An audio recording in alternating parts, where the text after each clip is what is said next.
Reciban un cordial saludo. En esta oportunidad nos vamos a ocupar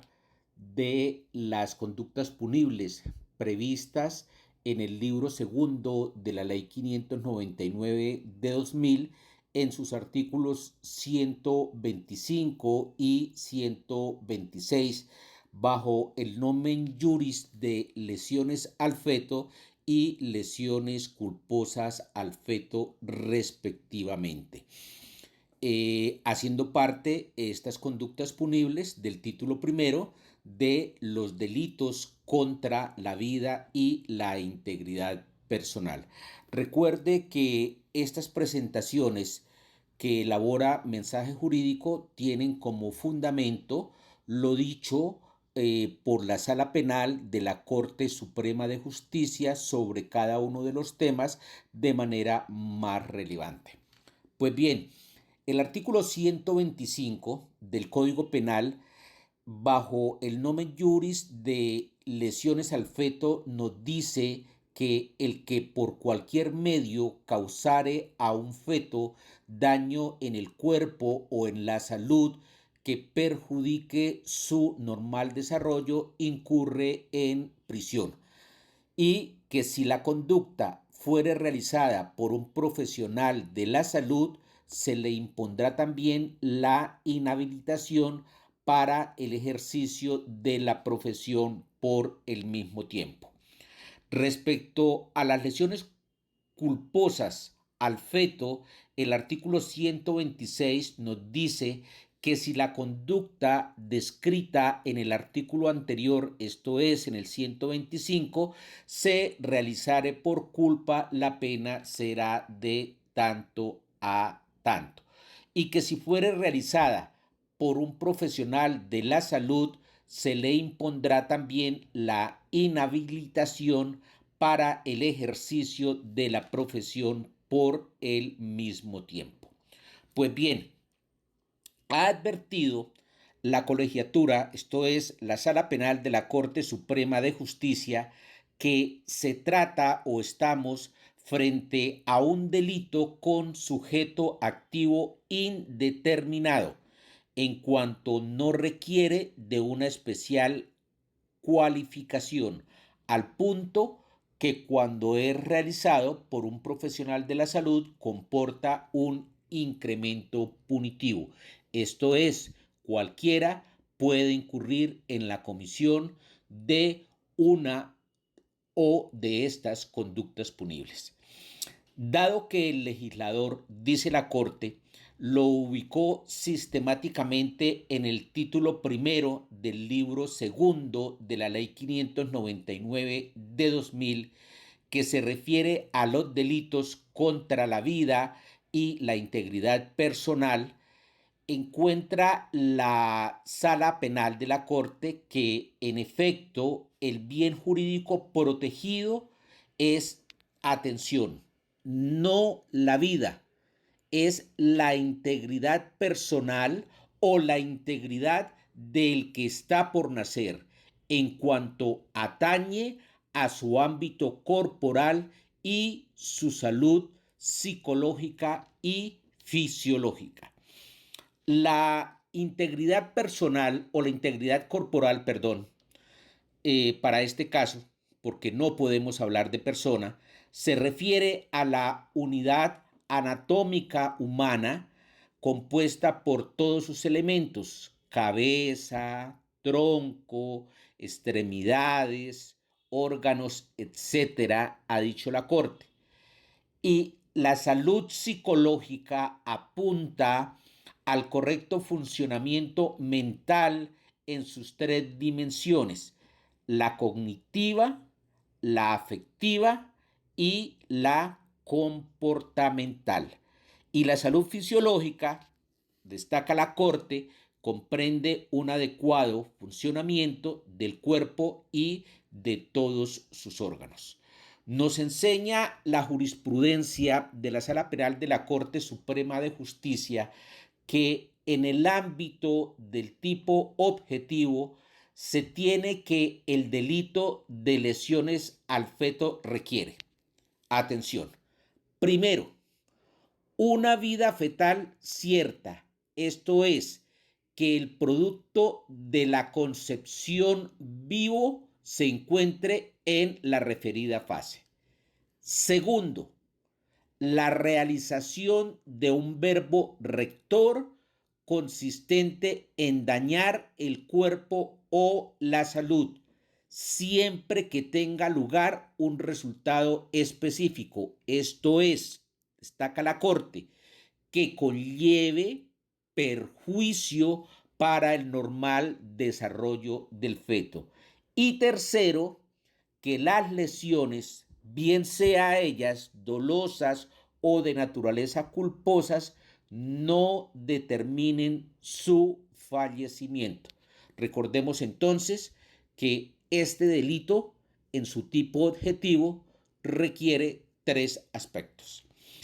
Dice la Corte que no es un delito de mera conducta o de simple actividad, sino de resultado, y en ello tiene razón en cuanto reclama para su comisión que el proceder del autor se traduzca en un menoscabo de la corriente evolución o de la normal evolución del feto, decimos nosotros, de manera que, huelga decir, sin tal consecuencia nociva, no consigue superarse el juicio de tipicidad de la conducta.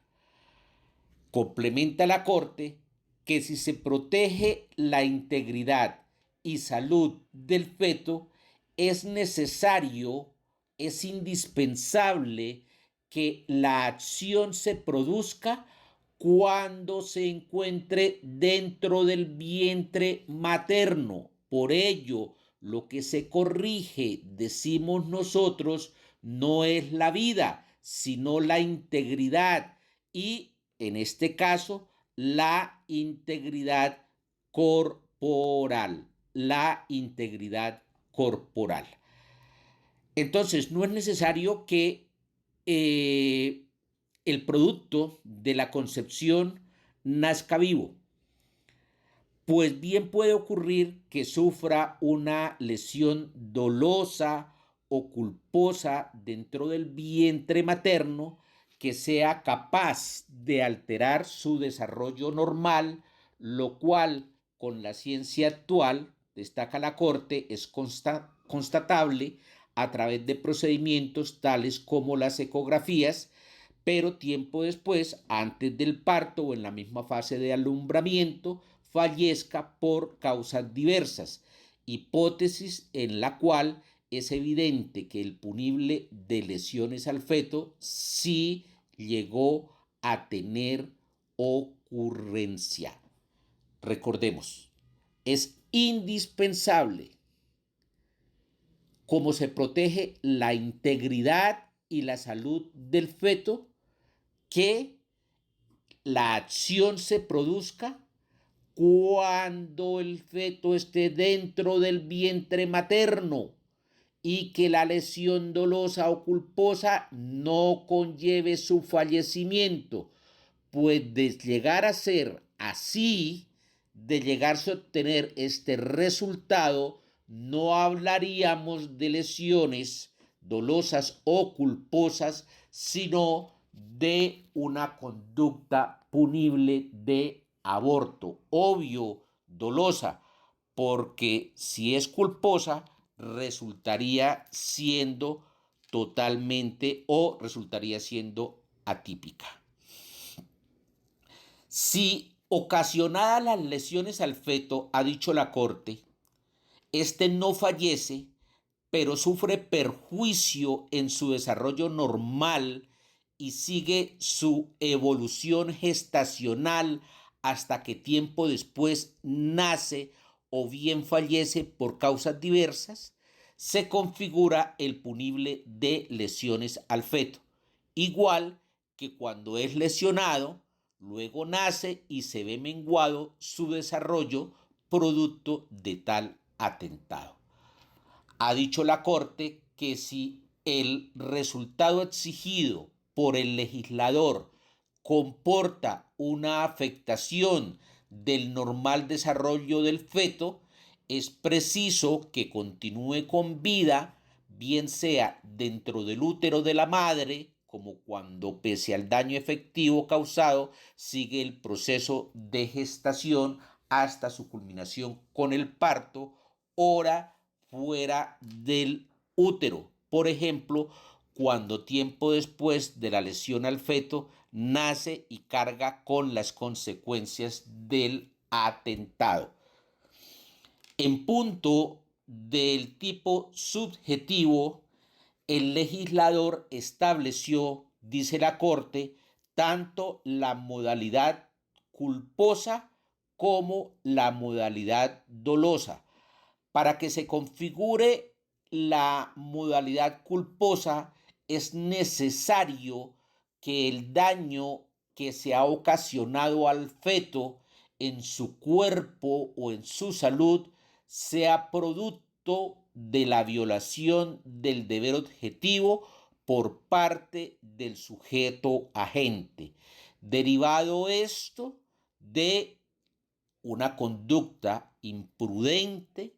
una conducta negligente, impérita, inexperta o violatoria de los reglamentos o sin sujeción a las reglas de la lex artis, ya definidas en ciertas profesiones u oficios como la medicina, y que medie una relación de determinación entre el proceder culposo y el daño efectivamente producido o causado. Es decir, que el comportamiento culposo es o sea causa del resultado dañoso. En la modalidad dolosa, destaca la Corte, se requiere que el autor conozca los hechos constitutivos de la infracción penal, que quiera y realice el comportamiento lesivo, esto es dolo directo, o bien que prevea como probable el resultado dañino y deje su ocurrencia librada al azar. Hablamos o habla la corporación de dolo eventual. En consecuencia, remata la Corte diciendo que si en punto de las lesiones al feto se produce mediante un comportamiento, se procede, perdón, mediante un comportamiento culposo y con ocasión de ello se causa su muerte, es claro, de una parte, que no se configura el delito de lesiones al feto, pues como ya se advirtió, se dice, requiere que el producto gestacional siga con vida. Y de otra, también o tampoco tiene lugar el delito de aborto, el cual, según fue precisado, únicamente admite la modalidad dolosa, es decir, se trataría de un aborto culposo no punible en nuestra legislación penal, dada la sistemática de numerus clausus en el entendido que, de conformidad con el artículo 21 del Código Penal, ha dicho la Corte, todos los tipos de la parte especial requieren de una conducta dolosa, salvo cuando se haya previsto expresamente que se trata de comportamientos culposos o preterintencionales. Esto respecto de la conducta punible de lesiones al feto en su modalidad dolosa o en su modalidad culposa. Recuerde que si requiere esta u otra providencia de nuestras presentaciones, por favor, no duden en escribirnos, que nosotros con todo gusto se la suministramos. Hasta una nueva oportunidad.